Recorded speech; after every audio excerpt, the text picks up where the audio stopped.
What's up everybody, this is Boywithafishtank, and today I'm bringing you a little update on the Nano Reef tank, and we're just briefly going to look over at how the things are going and things like that. And yeah, I haven't made a reef video in some time.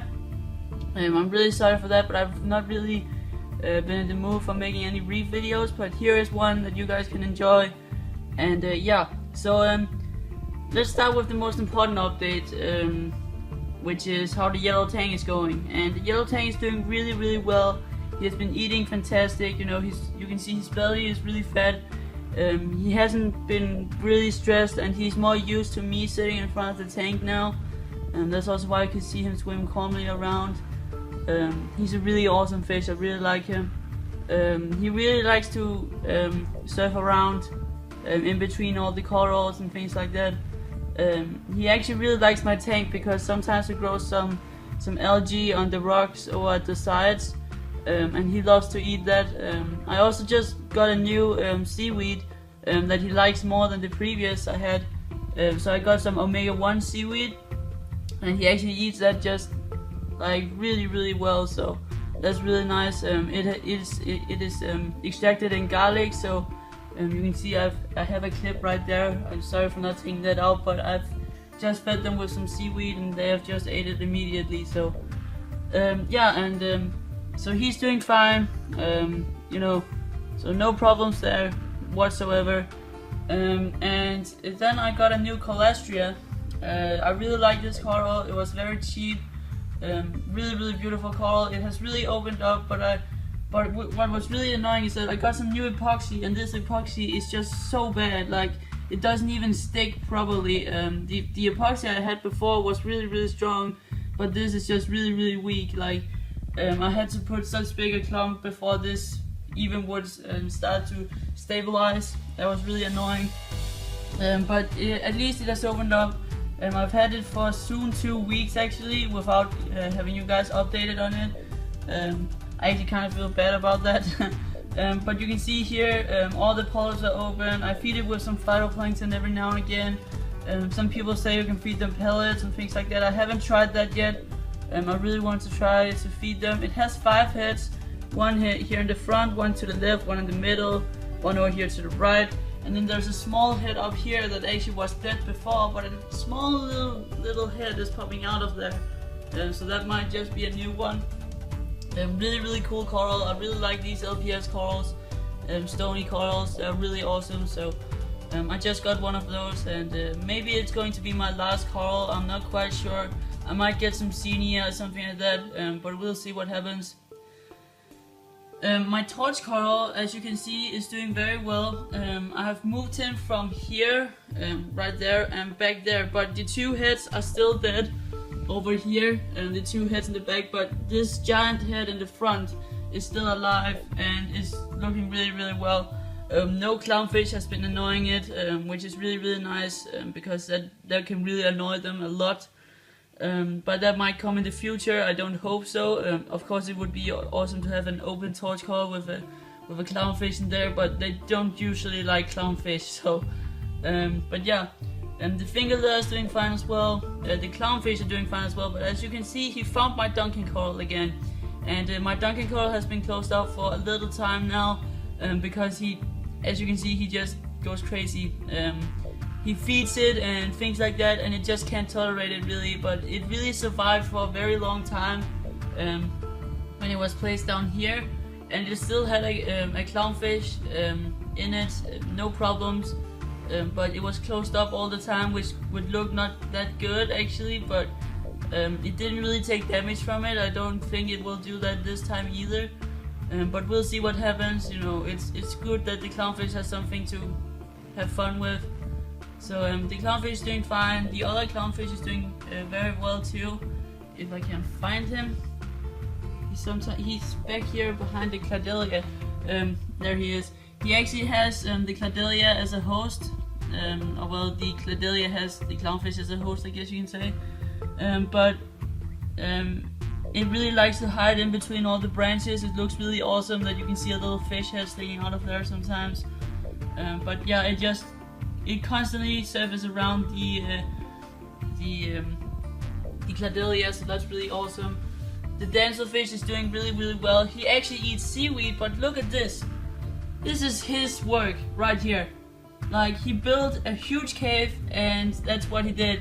First he started by digging underneath the torch coral, then I put a rock underneath the torch coral to hope it will prevent it, but I was still having it in the back of my mind that he would probably just find another place to dig, and guess what he did? Like, he just dig a huge hole underneath this Acacia rock. I might actually soon get some burger and nudibranches, guys, so that is awesome. But he dug this huge hole, and now he sleeps in here, and he just hangs out in there constantly. Then my Danish accent just came into. But he just constantly swims underneath this rock, and he just sits down there and looks. It's really annoying because you can see down to the glass. I don't really like that. I hope I can prevent him from doing that anymore. But the rock hasn't collapsed because apparently it is balancing on a small piece of shell from one of my earlier hermit crabs.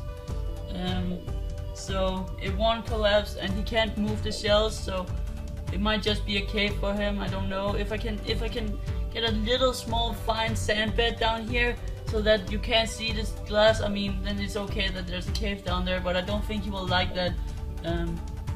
There's a stromatella snail right there. Right there. They're really awesome. I really like them. I actually have a lot of them. I've seen them breed. Like, they sit at the glass and they just spit out eggs that will fly around the water like a sandstorm, and then the males will fertilize it. It looks really weird, but that's how snails breed in the ocean. It's really cool.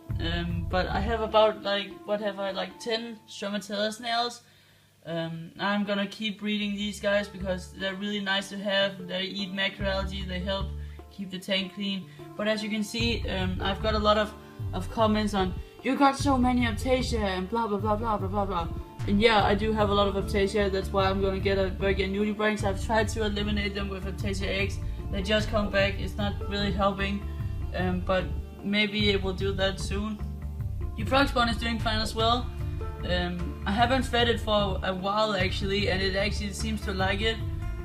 However, it really can supply itself with enough food from the cyclopees that comes in the water every second day. The green star polyps are doing fine as well. They're growing in the back now.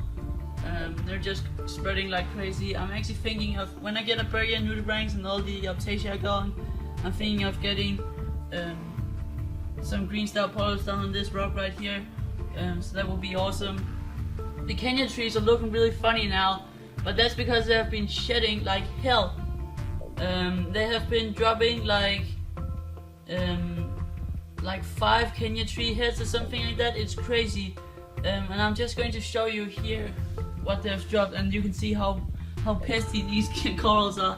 There's one right there, there's one down there, there's 2 right here. If you look over at the side from here, you can see there are 2 heads. Down there, there's 1 too. You can see right there. Really annoying. But I got a really awesome thing actually. As you can see, I don't have my mushrooms anymore, but I moved it.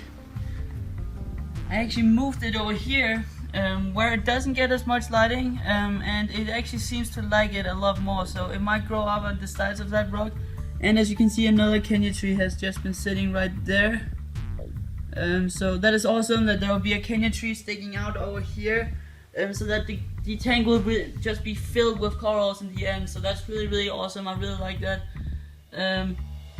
But yeah, that's really all I have to tell you guys in this update. Oh my god, my voice cracked right there. But that's really all I can tell you guys about it. You know, the Corellia Nano 900 is doing a great job at keeping the water movement stable. A lot more surface agitation, as you can see. All the corals seem to enjoy the new flow, so that's really nice to see. I might make some new videos on some coral care. I have really thought about making more coral care videos. I only have like 2 coral care videos, so I'm going to get some more in here on this channel. And man, we're already up on 1,050 subscribers or something. It's crazy. So I really appreciate all you guys subscribing and commenting and liking. Keep doing it. It really keeps me motivated to make videos. And if you like my advice and all these things, just really tell me, because you know, then I know what you guys are thinking. I know you guys didn't really like the update with the yellow tang. I got a lot of mean comments about that. But he's doing fine, guys. Just look at him, he's awesome. He has no problems whatsoever. He's swimming around calmly, no stress whatsoever. He's just calm. He's doing very well. And you can't just say, when you look at a fish and you see he's having a good time, you can't just say, well, he's going to be unhealthy in the future. Yes, he's going to be unhealthy in the future, but if you have listened to what I said, he's going to go out. He's only in here temporarily. And you guys say it's maybe unnecessary stress, but as you can see, there's no stress whatsoever. It's not going to be a problem. I have really good success with acclimating new fish from actually moving fish from my older tanks to newer tanks without having any problems with stress. So it should not be a problem, guys. So there's no problems whatsoever. He eats everything. He's really awesome. He swims around calmly. He's doing fine. So yeah, that's really all the updates I have. Oh, the 600 is doing fine as well. He has been growing really well here in the latest couple of weeks. He has gotten really enormous. You can see him down there. Just look at his colorations. His colorations is just amazing. He seems to color up a lot more when I feed him brine shrimp. I don't know why, but he does. And mysis, just look at that. That is awesome. Really awesome fish. But yeah. So yeah, I hope you guys enjoyed this video. And the shrimp is doing fine as well, by the way. Just look at that guy. But yeah, I hope you guys liked this video. And see you guys in another video.